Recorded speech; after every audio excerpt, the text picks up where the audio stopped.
Oke, Assalamualaikum warahmatullahi wabarakatuh. Perkenalkan nama saya Muhammad Farhan Fauzi. Di sini saya akan melakukan review jurnal,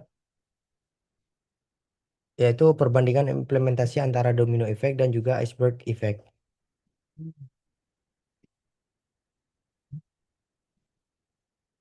Oke, di sini saya akan menjelaskan tentang pengertian umum antara domino effect dan juga iceberg effect. Baik, yang pertama adalah domino effect, yaitu adalah satu kejadian awal yang memicu serangkaian kejadian yang berantai, kemudian itu semakin luas dan juga secara berurutan. Nah, ini punya ciri khas masing-masing. Ciri khas dari domino effect itu apa? Yaitu efeknya berantai dan juga terlihat. Kemudian linear dan sekuensial. Kemudian reaktif menjadi proaktif. Nah, untuk iceberg effect sendiri, itu apa itu iceberg effect? Jadi eh, hanya tampak 10% permukaan. Sedangkan 90%-nya penyebabnya itu tersembunyi di bawah permukaan. Jadi seakan-akan eh, dampaknya kalau dari permukaan itu sedikit.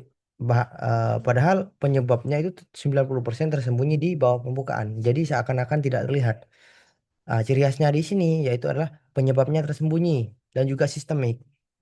Kemudian berlapis, preventif, dan akar masalah.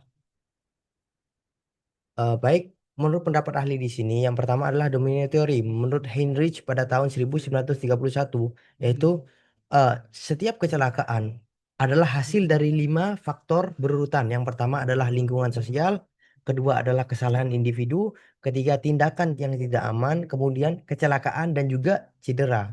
Nah, sedangkan menurut Bert Loftus pada 1974, yaitu updated domino itu kegagalan yang terkontrol manajemen adalah domino pertama dan akar dari semua kecelakaan kerja. Kemudian eh, menurut Peter Senge dari MIT, yaitu sistem iceberg di sini, untuk memahami sistem kita harus melihat di bawah permukaan, melampaui kejadian menuju pola, struktur dan juga model rental. Kemudian menurut Frank Ebert, yaitu iceberg cost model, untuk setiap $1 biaya langsung kecelakaan terdapat 5 sampai $50 biaya tidak langsung yang secara tersembunyi. Jadi seakan-akan itu tidak terlihat. Nah, case tadi yang pertama untuk jurnal satu yaitu domino effect. Jadi saya mengambil dari jurnal The Domino Effect of Risk on Supply Chains Performance and Disruptive Times. Eh, di sini 66% domino effect itu menjelaskan variasi kinerja supply chains. Sedangkan interaksi di sini 6 tipe risiko SC saling memperkuat satu sama lain. Sedangkan dampaknya itu memicu instabilitas pasokan, hambatan operasional dan juga inovasi. Ah, Sedangkan disrupsi ini di sini ada pandemik dan konflik geopolitik memperparah efek berantai. Sedangkan solusinya di sini antisipasi skenario terburuk memperkuat ketahanan SC. Sedangkan case study yaitu jurnal yang nomor 2 yaitu Iceberg Effect. Jadi saya mengambil jurnal dengan judul Iceberg Theory of Accident and Indirect Cost Model in Occupational Safety. Jadi di sini adalah model gunung es keselamatan kerja, yaitu 10% visible kecelakaan fatal, cedera serius, biaya medis langsung. Sedangkan 30%-nya itu near misses, hampir kecelakaan, cedera ringan dan juga kerusakan kecil. Sedangkan 60%-nya itu unsafe acts, tidak tindakan tidak aman, kondisi berbahaya, hampir celaka. Nah, sedangkan 90% yang di sini itu hidden, tersembunyi, yaitu budaya lemah, model mental, struktur dan juga kebijakan yang buruk. Nah, di sini perbandingan implementasi dari keduanya itu secara aspek the fokus itu kalau domino effect itu efeknya itu berantai, sedangkan iceberg effect itu akar masalah dan juga biaya yang tersembunyi. Secara pendekatan itu kalau domino effect itu reaktif sampai ke proaktif, sedangkan iceberg effect itu sistemik. Sedangkan dalam aspek visibilitas, ini domino effect itu terlihat dan juga terukur. Sedangkan iceberg effect itu 90% tersembunyi. Sedangkan kalau kita menuju ke arah analisis, itu kalau domino effect itu linear, sedangkan iceberg effect berlapis. Ah, aplikasi itu supply chain, kalau domino effect dari industri. Sedangkan iceberg effect itu dari manajemen, HR dan juga safety. Nah, di sini ada kelebihan dan juga keterbatasan. Kalau domino effect itu kelebihannya itu visual dan juga mudah dipahami. Sedangkan iceberg effect itu komprehensif dan juga berkelanjutan. Nah, keterbatasannya di sini kalau domino effect itu abaikan faktor tersembunyi.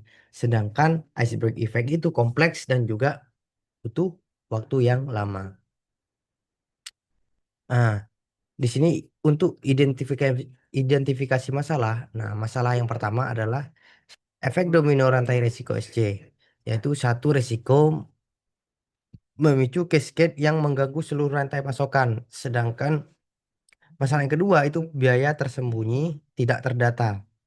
Ini iceberg effect 90% tidak biaya kecelakaan itu tidak masuk laporan keuangan organisasi.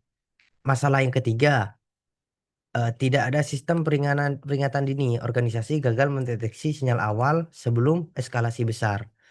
Nah, masalah keempat, ini yang iceberg effect itu mengutamakan produksi di atas keselamatan dan juga invisible driver kecelakaan. Masalah yang nomor 5 itu respon reaktif bukan preventif. Merespon setelah kejadian bukan mencegah akar masalah lebih dulu. Itu akar masalahnya. Dan masalah yang nomor 6 itu minim kolaborasi lintas fungsi. Kalau domino effect itu, domino SC itu butuh koordinasi multi stakeholder dulu yang sering. Itu yang sering diabaikan. Baik, untuk cara penanggulannya di sini, untuk domino effect itu kita harus menggunakan hazard barrier, early warning, SJ mapping, skenario planning, dan juga multi stakeholder. Sedangkan iceberg effect itu cara penanggulangannya itu root cause analysis, yaitu investigasi 4 lapisan. Yang pertama adalah event, kedua pola, ketiga struktur, dan juga mental model. Kemudian total cost accounting, hitung semua biaya langsung dan tidak langsung secara dalam kecelakaan. Itu kalau iceberg effect. Kemudian safety culture audit, yaitu nilai dan ubah model mental dan budaya keselamatan. Setelah itu leading indikator, gunakan indikator proaktif bukan hanya lagging indikator. Kemudian sistem redesign, yaitu untuk mengubah struktur dan juga kebijakan yang mendorong tindakan yang tidak aman. Nah, solusi yang pertama adalah menurut saya itu platform digital yang menggabungkan deteksi domino otomatis, yaitu AI driven dengan iceberg analysis, hidden cost tracking, dan cultural assessment secara real time. Dan solusi yang kedua yaitu adalah ekosistem pembelajaran K3 berbasis data near miss dan biaya tersembunyi dengan pelatihan skenario domino dan audit iceberg rutin di semua level.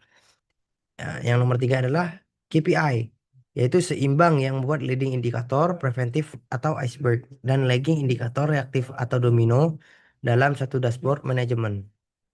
Solusi nomor 4 yaitu pemetaan lintas industri untuk identifikasi titik kritis rantai pasokan yang rentan domino dilengkapi iceberg cost analysis per node risiko.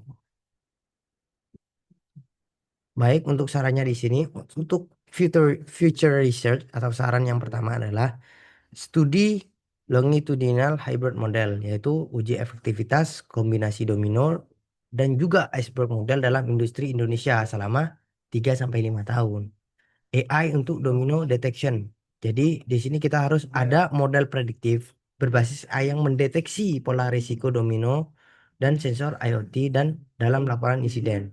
Dan juga kuantifikasi iceberg cost Indonesia, pengaruh budaya pada iceberg depth, validasi di sektor non-industri, dan juga sistem near miss reporting nasional. Mungkin itu saja dari saya. Kurang lebihnya mohon maaf. Assalamualaikum warahmatullahi wabarakatuh.